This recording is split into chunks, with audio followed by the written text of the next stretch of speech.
6 तारीख की शाम को आनंद फानन में शकुंतला जी पुलिस के पहरे में एसडीएम कार्यालय में आई और अधिकारियों की मीटिंग बुला करके और लीपा पोती का भाषण देकर चली गई। शकुंतला को पता होना चाहिए कि आप क्षेत्र में ज्वलंत जो समस्या है, पाले के कारण सारी फसल नष्ट कर गई, उस फसल के मुआवजे के बारे में एक शब्द नहीं बोली और फसल खराब हो गई, एक शब्द नहीं बोली। इतना भ्रष्टाचार या फैल रहा है उसके बारे में एक शब्द नहीं बोली। सड़कों का ढेर हो गया उसके बारे में एक शब्द नहीं बोली। लॉ एंड ऑर्डर की सिचुएशन बहुत खराब है उसके बारे में एक शब्द नहीं बोली। खाली व्यापारियों को बुलाकर ये शो दे दिया कि मैंने प्रशासन को चाक कर दिया है। प्रशासन तो चाक चौबंद पहले ही हो चुका था। हमने आईजी साहब को कहा और आईजी साहब ने प्रशासन को चाक चौबंद कर दिया और यह गश्त लगाना सब शुरू हो गया। मेन मुद्दा ये नहीं है, मेन मुद्दा ये है कि कौन प्रशासनिक अधिकारी किस जगह लगे, ये सरकार का सोच होना चाहिए। चुन करके जनता एमएलए तो भेज देती है, पर नेता बनना बहुत मुश्किल है। नेता बनने के लिए गॉड गिफ्ट की जरूरत है। ये गॉड गिफ्ट से नेता बनता है, ऐसे नेता नहीं बनता। अगर आप एमएलए बन गए तो आप चीजों को समझते हो, कौन से जिलों में किस तरह के अधिकारी काम आते हैं, कौन अधिकारी हो, ये सूझबूझ सरकार की होनी चाहिए।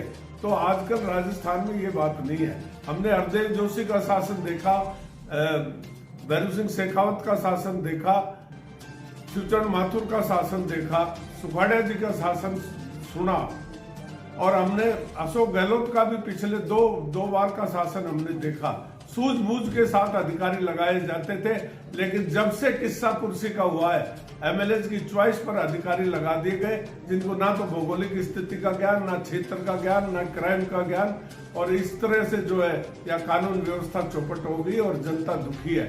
सरकार की ओर से कोई प्रतिनिधि यहाँ आता नहीं।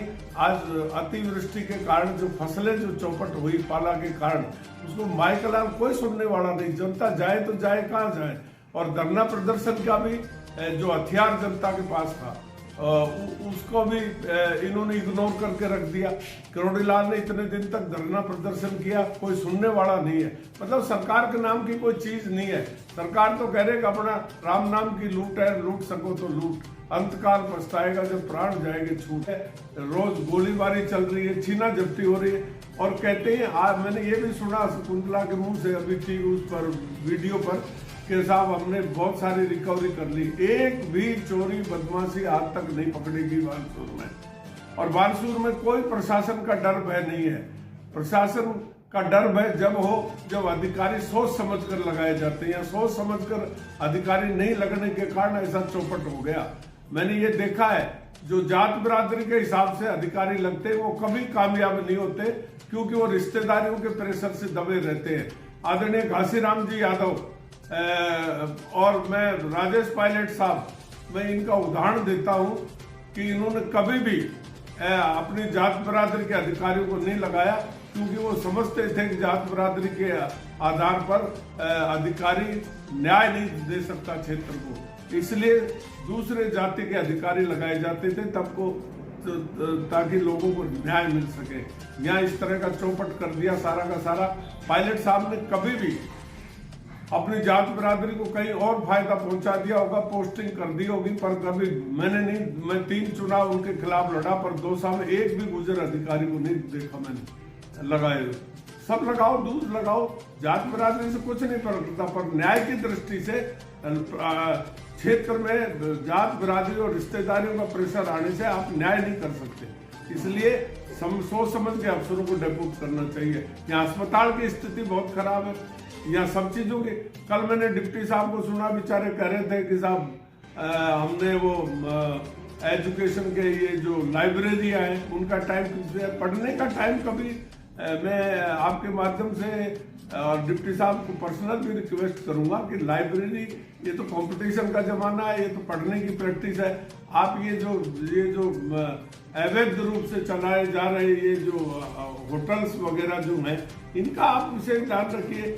ये जिस तरह से जो इलीगल ये हो रहा है काम, इसको रोकिए और चाक चौबंद रखिए अब पुलिस को। एक दिन चलेगा, बाद में नहीं तो वो चौपट हो जाएगा।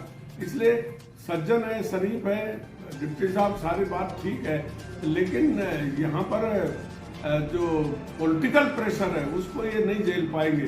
पॉलिटिकल प्रेशर को झेलना हर अधिकारी के बस की बात है। शकुंतला जी जनता से क्षमा मांगे और इस सब विषय पर विचार करें, या जनता के बीच में आके जनता की फरियाद सुने। आपको न जाने क्या डर है। आप पहले तो आपने पंचायत समिति को चुना, नगर पालिका का ऑफिस को चुना, और आप जब मैंने आवाज उठाई कि आप इन दफ्तरों में बैठ करके क्या करती हो, जनता के बीच में जाओ, तो इनको छोड़कर आप एसडीओ को कोर्ट को चुन लिया। तो ये क्या तरीका है? आपको जनता के साथ, जनता ने विधायक बनाया, मंत्री बनाया, भगवान की आप पर कृपा है, तो आप न्याय दीजिए, लोगों के बीच में आइए और अपने कहीं गलती है तो क्षमा मांगिए।